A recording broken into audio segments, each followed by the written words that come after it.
Vamos falar agora sobre a nova lei de licitações.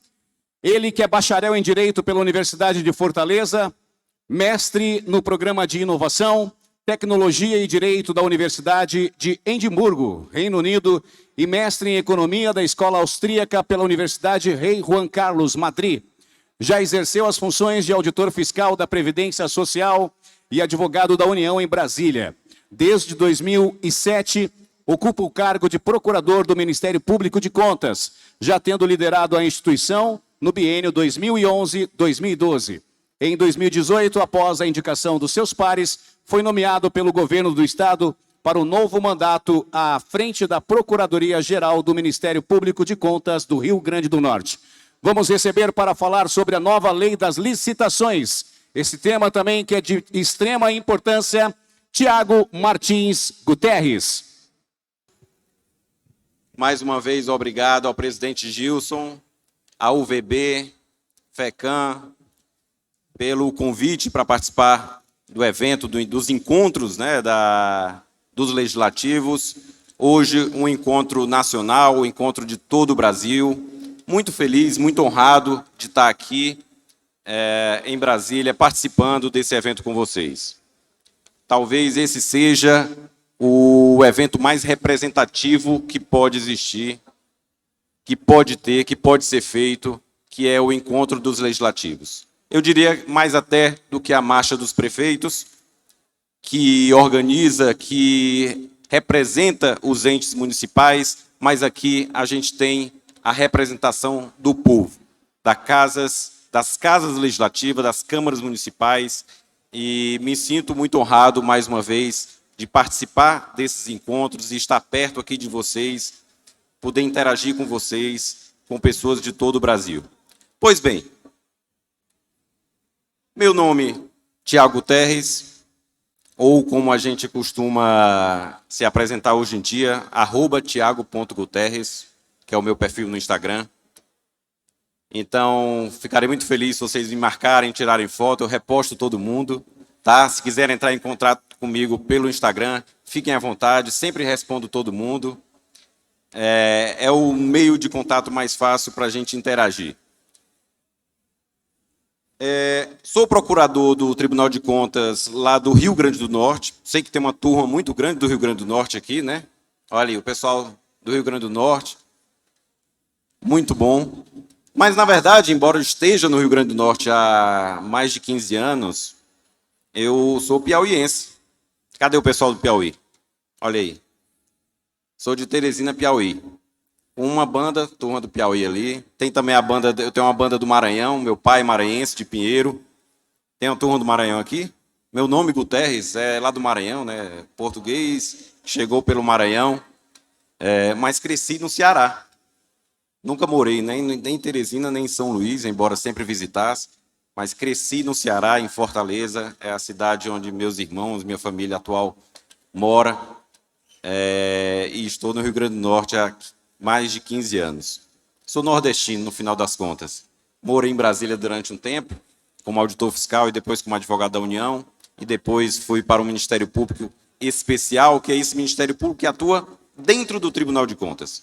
Então, é um Ministério Público que tem uma característica especial, particular, de atuar junto aos tribunais de contas, no meu caso, o Tribunal de Contas do Estado do Rio Grande do Norte. Pois bem, por que é importante tratar da nova lei de licitações e, mais especificamente, do papel do vereador na fiscalização das contratações públicas? Como vocês sabem, a gente tem uma lei que foi publicada recentemente, a nova lei de licitações. Ela foi publicada em 2021, 14.133. Ela já está em vigor, tá? Ela já está em vigor e já deve ser utilizada. Houve um período de transição de 2 anos, em que a Lei 8666, a Lei do Pregão, as leis anteriores poderiam continuar sendo utilizadas. Esse prazo iria acabar agora em 1º de abril, a Lei 8666, a lei antiga, seria revogada, foi prorrogada um pouquinho para até o fim do ano.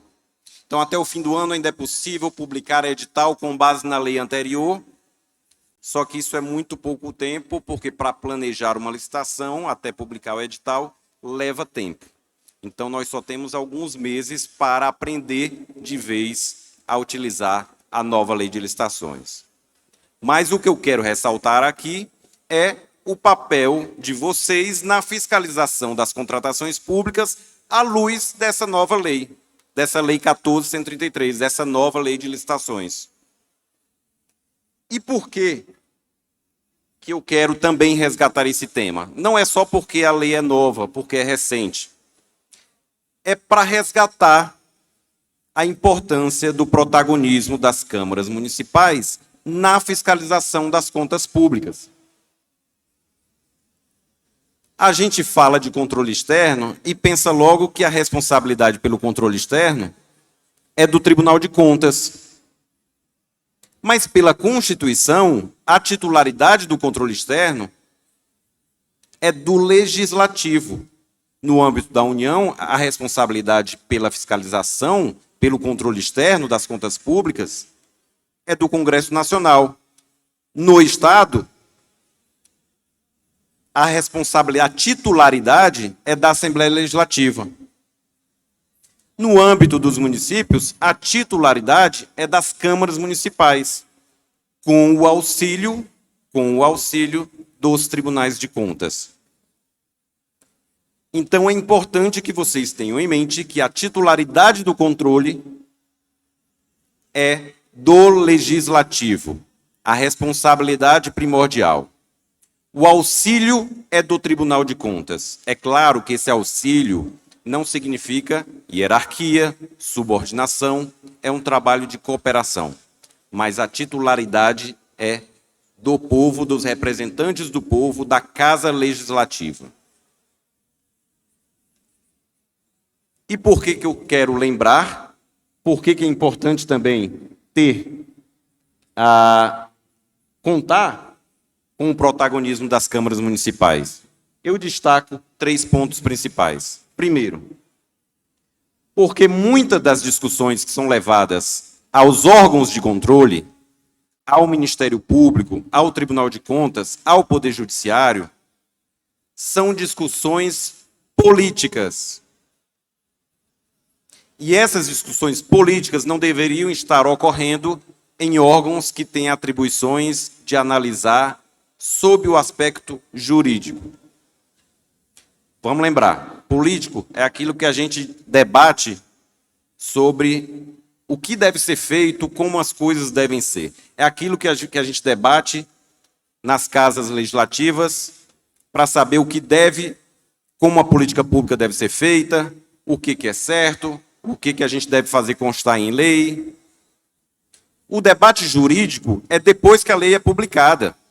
É como os órgãos de controle, como o judiciário, como os operadores do direito vão interpretar essa lei à luz da realidade dos fatos, dentro da complexidade da vida. Se a lei não previu expressamente aquele fato, como é que a gente aplica essa lei? Isso é o debate jurídico. Mas o debate sobre como as coisas devem ser feitas, o debate se é certo ou errado, qual a melhor escolha para uma despesa pública, é um debate político. Então, muitas vezes, quando o poder político não assume o seu papel, acaba que os órgãos do judiciário, os órgãos de controle, acabam assumindo essa função, a meu ver, de forma equivocada. Mas é preciso que a Casa Legislativa retome esse papel. Segundo ponto, tribunais de contas devem ser seletivos. Tribunal de Contas, ele tem que fazer também uma análise de custo-benefício. Por quê? Porque custa dinheiro. A gente não pode gastar milhões com um órgão de fiscalização para fiscalizar só despesas de 10, 15, 20 mil reais. Tem que fiscalizar também, mas tem que ser uma fiscalização mais dinâmica, mais breve, mais rápida, mais célere.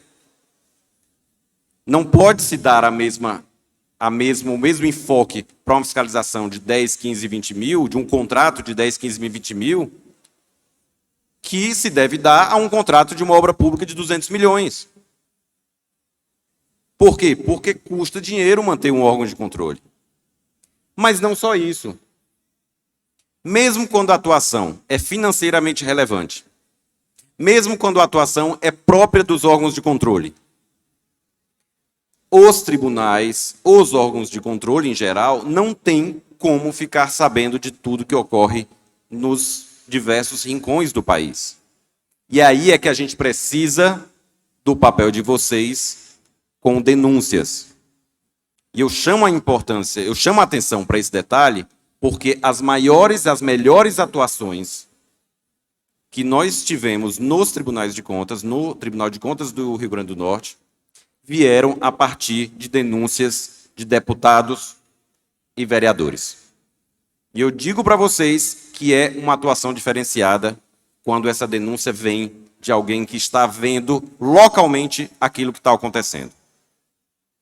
Denúncias de concorrentes prejudicados em licitações, denúncias de jornalistas locais, denúncias de vereadores, são importantíssimas para a fiscalização do Tribunal de Contas.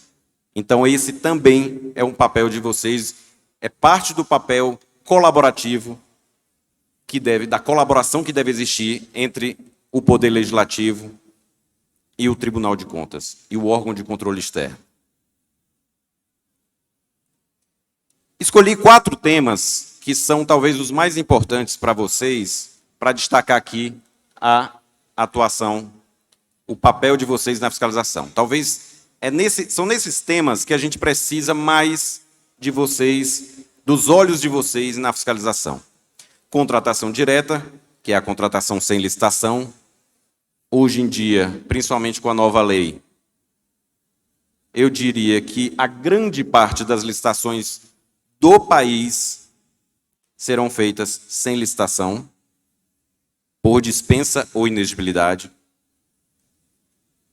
Contratação de artistas, que é sempre um tema muito polêmico. Obras inacabadas, um problema crônico do país. E, como não podia deixar de ser, detecção de fraude e combate à corrupção, que é um papel de todos nós. Pois bem, vamos lá. Contratação direta. Não tá mudando aqui? Deixa eu ver. Pronto. Contratação direta é a contratação sem licitação. Licitação é o procedimento competitivo que a Constituição manda a gente fazer para poder fazer compra pública, contratação pública. A gente precisa fazer a licitação, por um lado, para selecionar a proposta mais vantajosa, a proposta muitas vezes a mais barata, a melhor proposta, e também, por outro lado, para preservar a isonomia. Afinal, todo cidadão tem direito de fornecer, de prestar serviço para a administração pública. Então, é preciso fazer um procedimento competitivo que seja isonômico, que dê igualdade de condições para todos aqueles que querem prestar serviços para a administração pública. A gente está vendo aqui, ali nos estandes, várias empresas que são prestadoras de serviço para a administração pública. Elas têm direito de prestar serviço para a administração pública em igualdades de condições. Então, a licitação serve para isso. De um lado, para que a administração pública tenha a proposta, selecione a proposta mais vantajosa.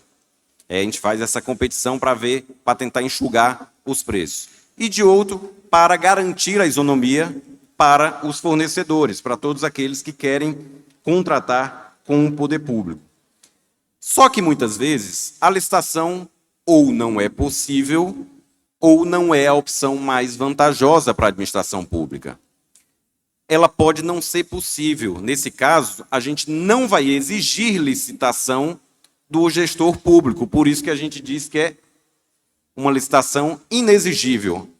É uma contratação direta por inexigibilidade, porque não se pode exigir do gestor público uma licitação, por exemplo, se só existe um fornecedor.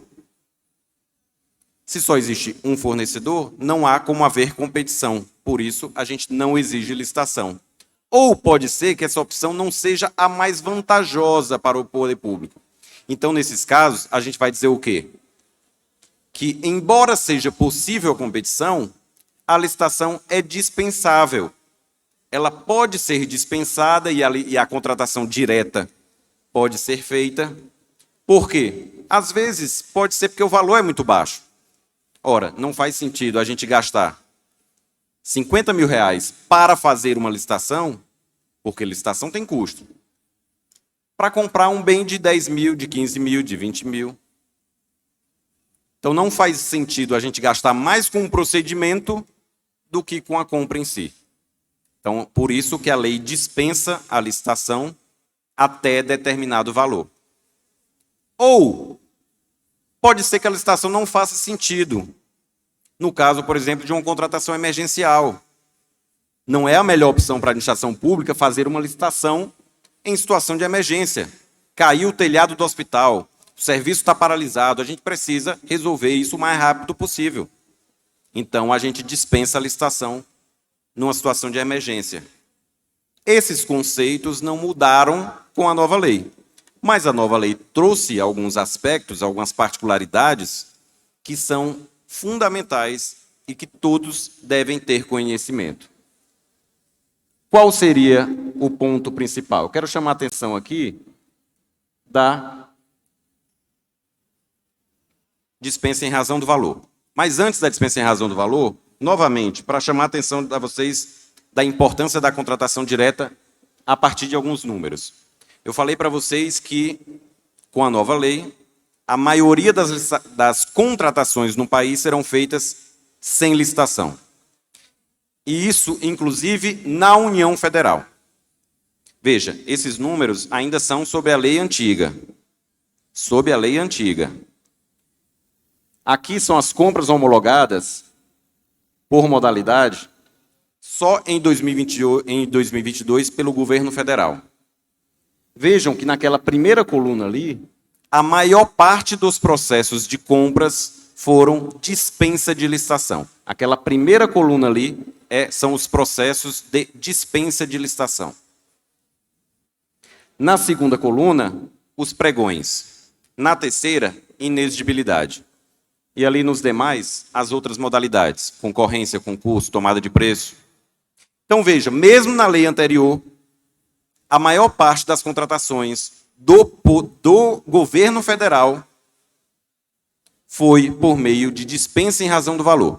E se a gente somar dispensa e inexigibilidade, passa aí de 70% as contratações feitas sem licitação no governo federal. Esse padrão se repete nos estados e muito mais nos municípios, principalmente nas câmaras municipais. Agora, a nova lei, e tudo isso resultou num valor global homologado de quase 42 bilhões. Então, é um valor significativo, é um valor que a gente tem que dar um jeito de controlar. E eu vou mostrar para vocês algumas sugestões. Olha como aumentou os limites para a contratação direta por dispensa em razão do valor. Vejam que a Lei 8666 previa o valor de R$ 8.000 para compras de bens e serviços. Esse valor ficou desatualizado até 2018, quando houve uma atualização. Essa atualização levou para 17.600 outros serviços e compras, e 33 mil para obras e serviços de engenharia. A nova lei deu um salto muito maior. Passou para 100 mil em 2021 e 50 mil. Só que esse valor vai ser atualizado todo ano. Então, hoje, 2 anos depois da publicação da lei, nós já estamos em 114 mil e 57 mil. Então, até 57 mil reais, a gente não vai fazer licitação para compras de bens e serviços em geral. E até 114 mil para obras, serviços de engenharia e, nova hipótese da lei, manutenção de veículos automotores. E tudo isso por unidade gestora.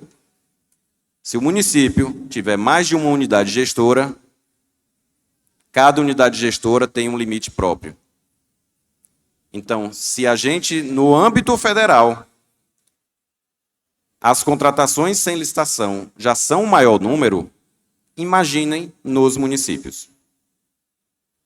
Nos municípios de vocês. Câmara Municipal nem se fala. As câmaras municipais da maioria de vocês dificilmente vão fazer um pregão na vida. Pode ser que faça, se for construir o prédio da Câmara, ou fazer uma reforma significativa. Aí vai ter que fazer uma concorrência. Mas, na maioria das vezes, um grande número de contratações será sem licitação. E isso apenas é uma repetição de um padrão. É claro que, nos valores globais, as licitações ainda respondem por um mau número. Pregão é 97% das licitações feitas no país. Mas, em números de processos de compras, as contratações diretas ainda são o maior número. Então, a gente precisa do olhar de vocês, porque não dá para fiscalizar tudo. Esse valor de 50 mil ele foi pensado para a União, foi pensado para o Ministério da Saúde. Ora, uma compra de 50 mil para o Ministério da Saúde é uma compra pequena. Mas uma compra de 50 mil para o município de Serra da Saudade, Minas Gerais, 700 habitantes, é uma compra vultuosa. Pinto Bandeira, Rio Grande do Sul, cadê o pessoal da Serra Gaúcha? Olha aí. Trouxeram meu vinho? Pinto Bandeira, Nova Pádua, as regiões preferidas, minhas regiões preferidas. Para esses pequenos municípios, são valores vultosos. Então, a gente precisa dar um jeito de controlar. Mas a nova lei trouxe algumas ideias, ela trouxe algumas sugestões. Ela trouxe requisitos de transparência. Olha só. Como garantir a seriedade dessas contratações, que são contratações pequenas, mas que, no global, resultam em valores significativos? A gente precisa de transparência. A contratação sem licitação não é um problema em si. A gente precisa aumentar a transparência para que, com a transparência, a gente consiga aumentar e facilitar o controle. Controle dos órgãos de controle externo e o controle social. E o controle também pelas câmaras municipais. Uso de cotação eletrônica.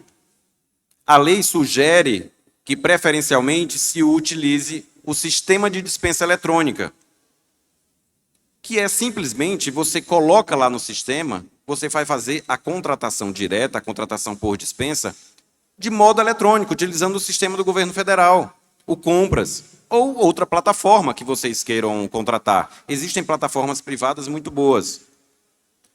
Mas vocês fazem esse procedimento eletrônico. Pode ser que seja interessante jogar essa sua contratação direta, essa sua dispensa, para um mini procedimento de disputa de 3 dias. Você diz lá no sistema o que você quer comprar, coloca em 3 dias, espera o pessoal se manifestar e escolhe o melhor fornecedor. Tudo muito rápido e transparente. E no sistema você, inclusive, já pode, olha, já fez a pesquisa de preço, já viu quem é que tem o mais barato, já seleciona, mas você faz isso pelo sistema, motivando pelo sistema. A lei diz que é preferencialmente, mas se eu conheço o Tribunal de Contas da União e os demais tribunais de contas, esse preferencialmente, em breve, virará obrigatoriamente. É preferencialmente, significa que, se você não for fazer, você já tem que justificar. Daí para virar obrigatório é num pulo. Mas é bom que vocês utilizem os sistemas eletrônicos. Segunda sugestão da lei. Segundo preferencialmente da lei, uso de cartão de pagamento e com o extrato disponível e publicado no Portal Nacional de Contratações Públicas. Isso também está lá preferencialmente na lei e também já vai virar obrigatoriamente. Porque começa assim, é preferencial. Se é preferencial, significa que se você não for usar, tem que justificar. Aí começa-se a fazer uma cobrança cada vez maior na justificativa. Mas está lá, utilização de cartão de pagamento. O órgão usa o cartão de pagamento para as dispensas em razão do valor, divulga extrato e divulga tudo detalhado lá no Portal Nacional de Contratações Públicas. Então, transparência é fundamental. É fundamental para o controle das compras públicas. E nos municípios, eu acho que vocês é quem devem, de forma originária, cobrar isso das prefeituras. Cadê? Por que não utilizou o sistema de dispensa eletrônica? Por que fez tudo no papel, físico, com pouca transparência? Cadê o cartão de pagamento? Por que não utilizou? Começa com essas cobranças. Cadê a justificativa? Para a gente começar a provocar essa mudança de mentalidade. Transparência é fundamental. Pois bem, lembrando que nós temos como regra, na nova lei, a licitação eletrônica. Quando for fazer licitação, a regra agora é que toda licitação eletrônica, toda licitação, seja pregão ou concorrência, seja eletrônico. Contrato, assinar contrato de forma eletrônica. Direito também do particular. Regra da nova lei de licitações. Sei que muitos municípios ainda não digitalizaram os seus processos. Tem que fazer isso. Todo o processo interno administrativo tem que ser eletrônico. Aqueles que não fizeram, têm que começar a fazer. Câmara Municipal já deveria ter feito há muito tempo, até porque a estrutura é menor, é mais fácil fazer do que no âmbito da prefeitura, tá? Mas tem que fazer. Regra agora, tudo eletrônico, para aumentar a transparência. Agora vamos falar da contratação dos artistas. A gente viu que nas contratações, recentemente, com a volta dos eventos, das festas, né, dos eventos públicos patrocinados pelas prefeituras, as festas populares públicas voltaram com tudo. E, novamente, a polêmica dos cachês, dos altos, né, os cachês altíssimos de alguns artistas, chamaram a atenção. A gente viu algumas notícias, inclusive de investigação pelo Ministério Público, suspensão de festas, toda essa polêmica gerada por conta dessas contratações. Mas eu chamo a atenção de vocês, primeiro, para o seguinte ponto. Quando eu falo de contratação de artista, de realização de festas pelo poder público, a primeira coisa que eu gosto de fazer é separar o debate político do debate jurídico. Lembra do que eu falei no início? Debate político. É correto a gente gastar recurso com realização de festa, com contratação de artistas caros? É razoável a gente fazer essa contratação, essa alocação de despesa em cachês de quase R$1 milhão? É razoável? Isso é o debate político. Debate jurídico é o debate do que a lei prevê. E a lei de licitações, que, quando ela trata sobre a contratação de artistas, ela é muito objetiva. E eu diria que, na maioria desses casos, a lei de licitações foi obedecida. Eu diria que, na contratação desses artistas, não tenho como afirmar porque eu não conheço o processo, mas eu diria que, na maioria desses casos, a contratação deles obedeceu aquilo que está previsto na lei de licitações. E o que está previsto na nova lei de licitações? Aqui são poucas mudanças, mas o tema é relevante e eu vou pontuar aquilo que vem de novo. O que a lei de licitações vai dizer sobre contratação de artista? Ela vai dizer o seguinte, olha, seria muito difícil a gente fazer licitação para contratar, para saber quem vai contratar, se é o Wesley Safadão ou o Gustavo Lima. Né? Não dá para a gente fazer uma licitação entre eles. Então, a gente pode contratar um artista por inexigibilidade de licitação, afinal, não tem como haver competição, desde que, aí a lei vai trazer 3 requisitos. Primeiro, tem que justificar por que você precisa do Wesley Safadão. É claro que aí existe uma margem ampla de discricionariedade. Por que você precisa do Gustavo Lima? Porque a gente vai fazer o Réveillon de Fortaleza, o Wesley Safadão é o maior artista do Ceará, enfim. Encaixa ali a justificativa. Tem uma margem ampla de discricionariedade. Segundo ponto, o artista tem que ser consagrado. Então, se é para contratar sem licitação, por inexigibilidade, que seja um artista consagrado. Isso é o que diz a lei. E vejam só, onde é que a gente encontra inúmeras ilegalidades nas contratações de artistas. Na contratação dos artistas não consagrados. E não tem o poder público a disponibilidade de contratar qualquer artista. Ah, mas o secretário é sanfoneiro. Seria legal que ele fizesse o evento. Tá, mas ele não é um artista consagrado. Pode ter a consagração regional, mas não pode ser aquela consagração do bairro. Ah, mas ele toca muito bem. Tá, mas é artista consagrado que a lei está dizendo. E a lei vai dizer lá como é que você vai provar a consagração. Isso é o que a lei está dizendo, tá? Terceiro ponto. Tem que contratar diretamente com o próprio artista ou por meio do seu empresário exclusivo. E o empresário exclusivo, adendo da nova lei, não é aquele empresário exclusivo para aquele evento. Ah, eu sou o empresário exclusivo do Wesley Safadão para o Réveillon de Fortaleza, ou para o São João de Campina Grande, ou para a festa de São Sebastião de Parelhas, ou para uma localidade, ou para aquele fim de semana. Tem que ser o empresário permanente, porque era aí onde existia muita marmota. Então a lei trouxe esse adendo. Pois bem, é isso que a lei vai dizer. A nova lei traz uma outra novidade. Para aumentar a transparência, porque muita confusão que ocorria na contratação de artista, e especialmente em relação ao cachê, é cobrança de cachês e valores distintos para municípios diferentes, né?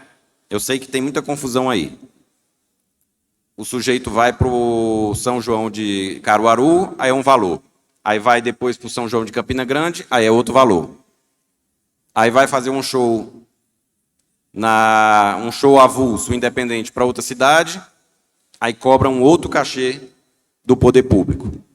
Aí o que a lei diz agora? Tá bom, o cachê, você cobra o seu cachê de mercado. E é normal que, às vezes, existam custos logísticos distintos para cada município, né? Às vezes, foi uma contratação de última hora, eu já tinha vou ter que contratar outros músicos, a hospedagem é mais cara, o transporte é mais complicado, tudo bem. Só que isso tem que constar no contrato que vai ser publicado lá no Portal Nacional de Contratações Públicas. Então tem que ter tudo detalhado. Valor do cachê, hospedagem, custo dos músicos, custo de transporte, infraestrutura. Tem que estar discriminado. Novamente, a lei preocupada com transparência. Para que a gente possa fiscalizar. Por que você cobrou esse seu cachê mais caro para um município do que para outro? Pelo menos está lá. Está tudo transparente. Tá? Então, isso é uma novidade também na nova lei. Pois bem, como eu disse, é importante separar o debate jurídico do debate político. Mas por que essas contratações têm chamado tanta atenção? Por que gerou tanta discussão no ano passado e vai gerar de novo, agora com o São João se aproximando? Novas festas, cachês altos e toda essa discussão vai voltar à tona. É que realmente, embora a lei não proíba que o município pequeno contrate artistas que têm cachê muito alto, chama muito a atenção e nos faz questionar é o quê? Cadê que o slide não vai? Aqui. Um município que não tem escola com água potável, contratar um artista de R$1 milhão, realizar festa com dinheiro público. Município, e aqui é só um dos problemas. É município que tem inúmeros imóveis públicos abandonados, escolas públicas em estado deplorável. E chamo a atenção, está ocorrendo nesse momento uma operação coordenada de todos os tribunais de contas de fiscalização nas escolas públicas municipais. Isso aqui foi um levantamento que foi feito no ano passado e que desencadeou essa coordenação dos tribunais de contas e que está ocorrendo essa semana. Em todo o Brasil, ações coordenadas de fiscalização nas escolas municipais. Começou no Rio Grande do Norte e acredito que aqueles municípios, aqueles estados onde ainda não ocorreu, devem ocorrer em breve. Então chama muito a atenção que a gente tenha municípios pequenos, sem infraestrutura básica, em escolas, gastando R$900 mil para um artista. Seguiu o que está na lei, é artista consagrado, justificou, né, tem a margem de discricionariedade. Mas, poxa, será que é assim que a gente tem que alocar o recurso público? E aí é que eu falo do debate político. Esse debate não deveria estar ocorrendo no Ministério Público, no Tribunal de Contas, no Judiciário. É um debate de vocês. Às vezes, eu já me meti uma vez, fazendo uma recomendação. Em 2011, enquanto procurador-geral, me reuni com o Procurador-Geral de Justiça, Procurador Eleitoral. Ora, era ano eleitoral, último ano de mandato, vários municípios em situação de estiagem, vários municípios sem conseguir pagar folha de pessoal e patrocinando festas imensas de carnaval, de São João. Né? Aí a gente fez uma recomendação para que reavaliassem a realização dessas festas. E muitos recuaram, outros diminuíram o incentivo, fizeram incentivos indiretos. Porque qualquer festa pública, aqueles carnavais fora de época, como o Carnatal lá no Rio Grande do Norte, ou outras festas, mesmo que privadas, exigem um investimento, às vezes, indireto. Por exemplo, segurança pública, interdição de vias. Só que, pelo menos, não tem aquele gasto direto. Então, existem inúmeras maneiras de se promover um evento cultural, de um município promover um evento cultural sem gasto direto, sem gastar valores vultosos com artistas. Olha aqui, um outro papel possível do Legislativo em audiências públicas. Discutir valorização da música regional em feiras e eventos, investimentos na área da cultura. Mas e como é que fica a contratação dos artistas regionais, já que eles não podem ser contratados diretamente? Eles até podem, por um outro mecanismo criado pela nova lei, pelo credenciamento. Mossoró, por exemplo, está fazendo isso. Mossoró tentou viabilizar a participação de artistas locais nos eventos públicos. Justo. E aí está utilizando o mecanismo do credenciamento, que foi muito bem disciplinado na nova lei. Credenciamento é um procedimento auxiliar que você vai credenciar. Quando você quer criar ampla rede de fornecedores, quando não é interessante para a administração pública ter apenas um fornecedor, ela quer criar uma rede. Na área da saúde, por exemplo, isso é muito importante, ela faz o credenciamento. Credencia todos aqueles que têm as condições mínimas. Abre um edital permanente, ficam todos credenciados. E cria um critério objetivo de seleção. Pode ser um sorteio ou pode ser ordem cronológica. Toda vez que tiver um evento público, vai chamar o artista que está na fila. É uma ideia interessante. Não precisa seguir o padrão mencionado anteriormente. Caruaru faz o quê para selecionar os artistas que vão tocar no São João? Concurso. É uma outra modalidade de licitação. Faz um concurso. E seleciona. Pode selecionar vários.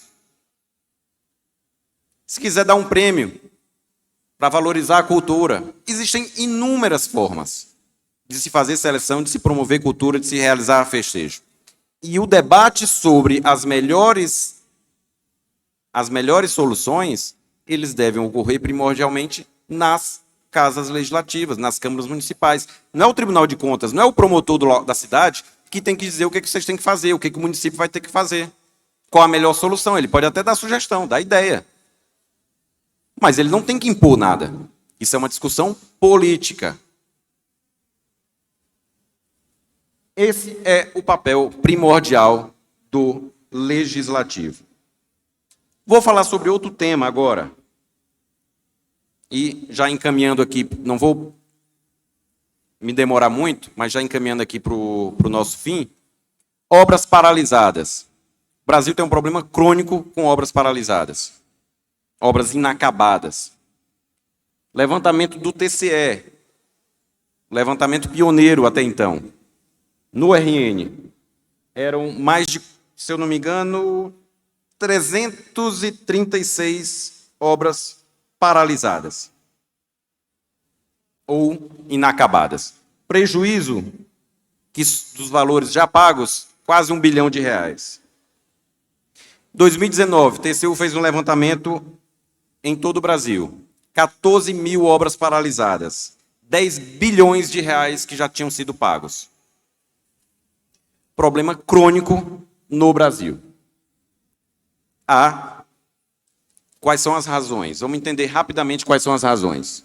Quando a gente pega esse slide, a gente vai ver na parte laranja ali que quase metade é problema técnico.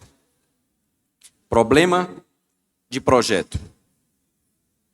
Aí a gente vai ter um pedaço ali que é de abandono pela empresa, empresas incompetentes, incapazes de executar o contrato, que são contratadas porque ofereceram preços baixíssimos e não eram capacitadas, não tinham capacidade econômica para realizar uma obra.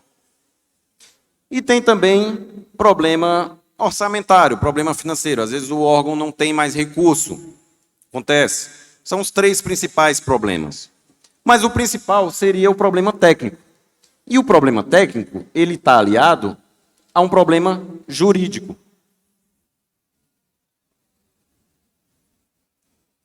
Por onde é que eu aponto aqui? Aqui. Pronto. Problema técnico que está aliado a um problema jurídico. Qual é o problema técnico? A administração, como regra, não sabe fazer projeto.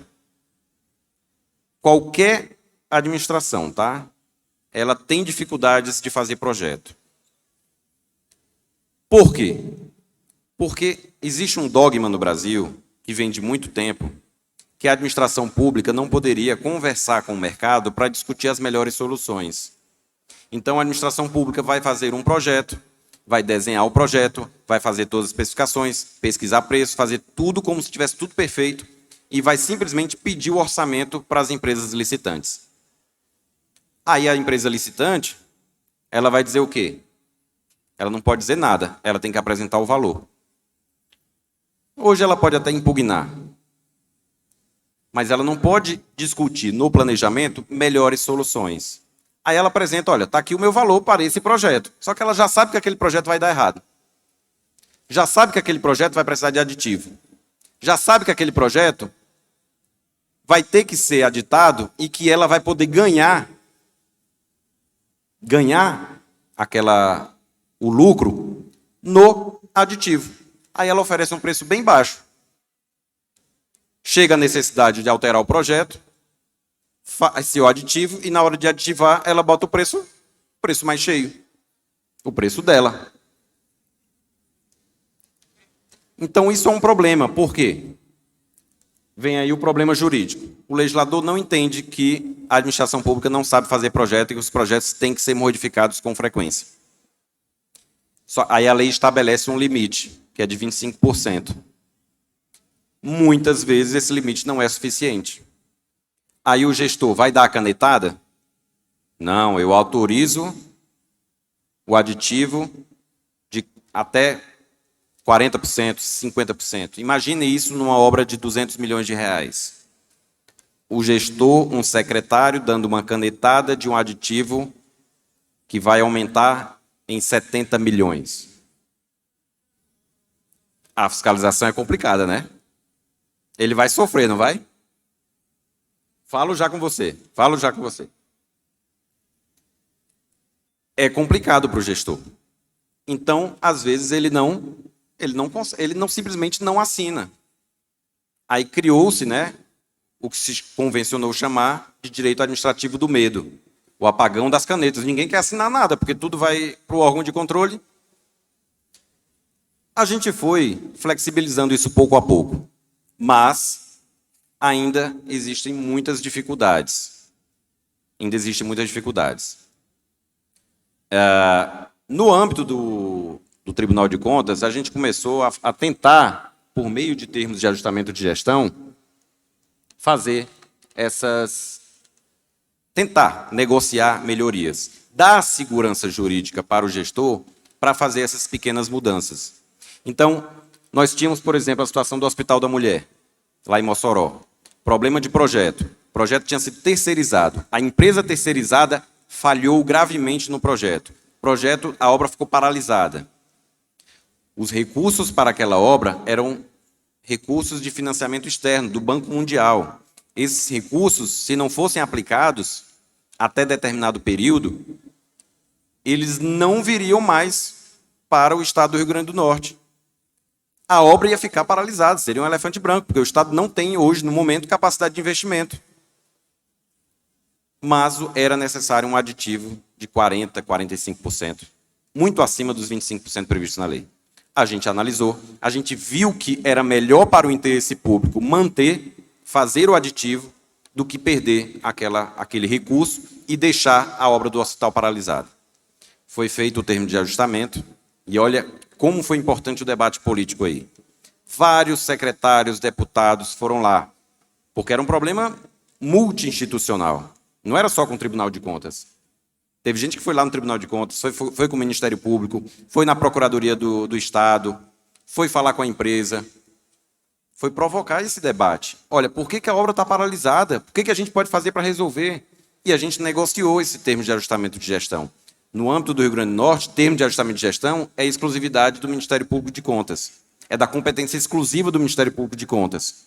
A gente fez isso também com o Forte dos Reis Magos, outra obra paralisada e de aspecto histórico fundamental.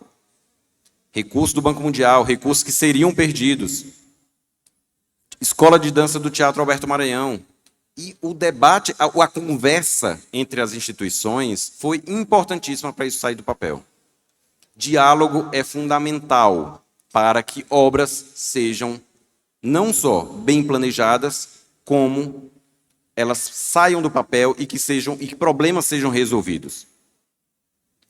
Quais são as boas novidades da lei? Ela prevê mais diálogo.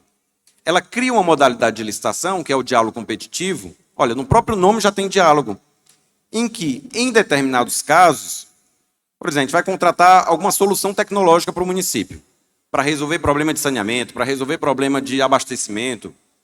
A gente sabe que tem uma solução tecnológica por aí disponível, mas a gente não sabe exatamente o que a gente vai fazer. Qual é a melhor solução? Qual é a que mais se adapta?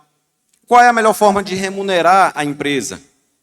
Tem essa modalidade em que a gente vai chamar os fornecedores para conversar, para ela participar da elaboração do planejamento. Numa fase seguinte, depois que a gente fizer o projeto, a gente licita e pede o orçamento.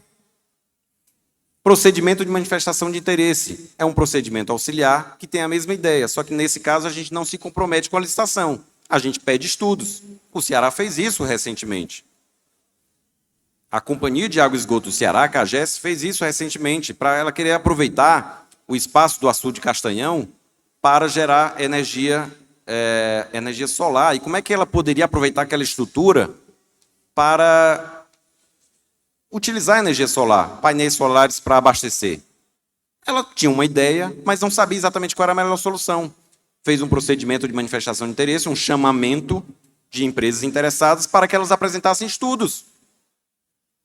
Não se comprometeu com a licitação, mas a ideia é essa, vamos conversar para ver quais são as melhores soluções. Qual é uma outra solução? Audiência pública. Qual é o melhor espaço para se fazer audiência pública no município? Câmara Municipal. A audiência pública está prevista na lei. E vocês podem fazer audiência pública não só para as questões legislativas, mas também para políticas públicas, para contratações públicas a serem feitas pela prefeitura. Então, diálogo é fundamental. E uma outra coisa que é novidade boa da lei, que é a ideia de que a ilegalidade insanável, mesmo quando a ilegalidade é grave, isso não deve implicar na nulidade do contrato. Ora, vamos supor que tem uma licitação que houve direcionamento, que houve corrupção, que houve... Tá, mas a licitação ocorreu, a obra começou a ser feita, já está 70%, 80% concluída. Aí a gente vai anular o contrato, mandar destruir tudo que já foi feito? Espera aí, não. Para, então, declarar nulidade agora, a gente tem que avaliar o custo-benefício. Será que vale a pena declarar nulidade, encerrar o contrato e desfazer tudo que foi feito? Será que isso é viável? Será que isso não vai custar mais para o poder público, para a sociedade? Então, a nova lei traz também essa possibilidade. Em relação ao problema de abandono, a gente tem que afastar aventureiros e a nova lei traz o seguro garantia com cláusula de retomada. Você pode, no seu edital, dizer, olha, só vai participar dessa licitação a empresa que fizer um seguro em que a seguradora vai se responsabilizar pela conclusão do contrato caso você não consiga concluir.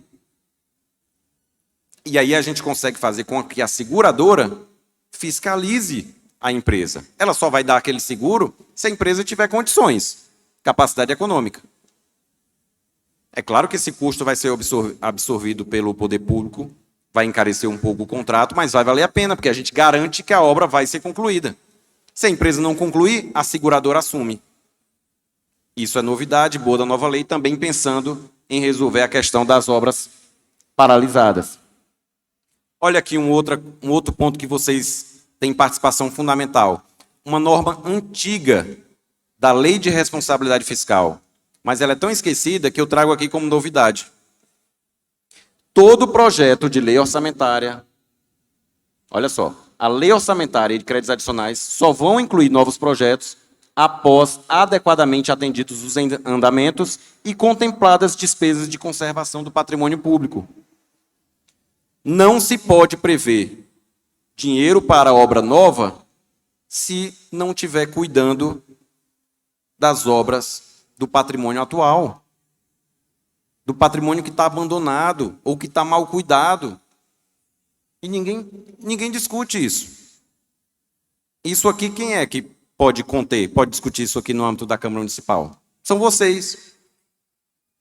Na hora que vocês estiverem percebendo que tem um aproveitamento, talvez, político indevido, com uma determinada obra, peraí, vamos discutir recursos para a escola que está abandonada, que está mal estruturada,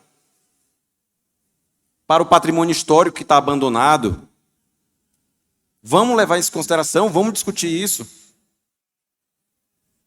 Uma outra atuação, isso aqui é de Esteio, Rio Grande do Sul. Não estou dizendo isso como sugestão, nem sei se é viável ou não é. É uma discussão importantíssima. Isso aqui, uma ideia que veio lá de Esteio, do Rio Grande do Sul, que já foi reproduzida em outros municípios. Detecção de fraudes e combate à corrupção.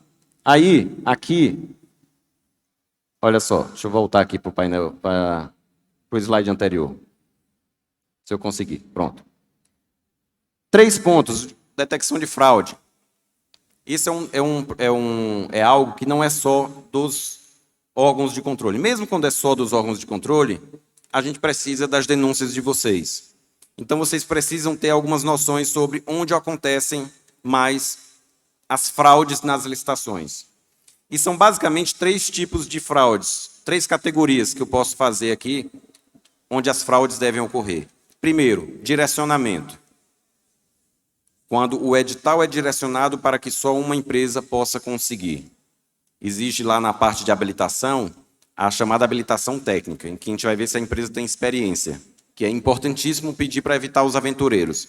Mas, às vezes, pede-se tanta habilitação técnica, tanto atestado, que só direciona para uma empresa. Aí pode haver fraude durante a execução do contrato. A empresa ganhou a licitação. Aí ela vai tentar o quê? Superfaturar. Ela vai entregar um produto de baixa qualidade, que não era o que estava especificado. Ela vai fazer jogo de planilha. Lembra da história dos aditivos? Ela vai tentar superfaturar nos aditivos. Aí é a fraude durante a execução contratual. E tem o cartel em licitações, quando as empresas se unem para fazer ali um cartel e só uma delas entrar na licitação. Então, quando a gente fala de fraude em licitação, são inúmeras fraudes que podem ocorrer. E a gente pode dividir em 3 categorias.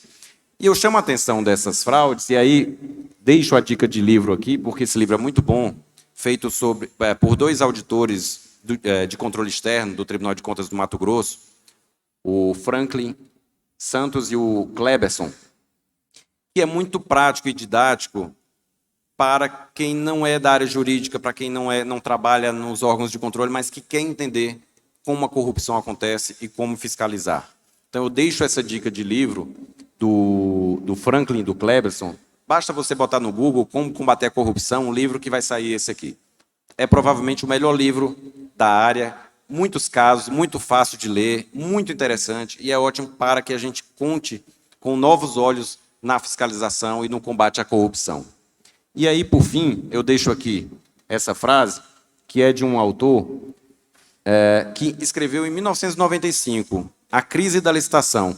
Olha só o que ele diz. O jogo licitatório foi generalizado no Brasil sem critério maior que o de afastar a corrupção, como se a licitação o afastasse. E, como regra, esse jogo é um péssimo negócio. Licitação não é... Lei de licitação não deve servir para combater a corrupção. A lei de licitação deve servir para a gente fazer compra pública eficiente. O Estado brasileiro se comprometeu com inúmeras políticas públicas. Essas políticas públicas dependem de compras públicas eficientes. E a gente não vai conseguir fazer compra pública eficiente infernizando a vida do gestor de boa-fé. Então, a gente precisa ter melhores caminhos para fazer o controle das contratações. E como é que a gente combate a corrupção? O que a lei de licitações deve prever para ajudar no combate à corrupção? Mais transparência.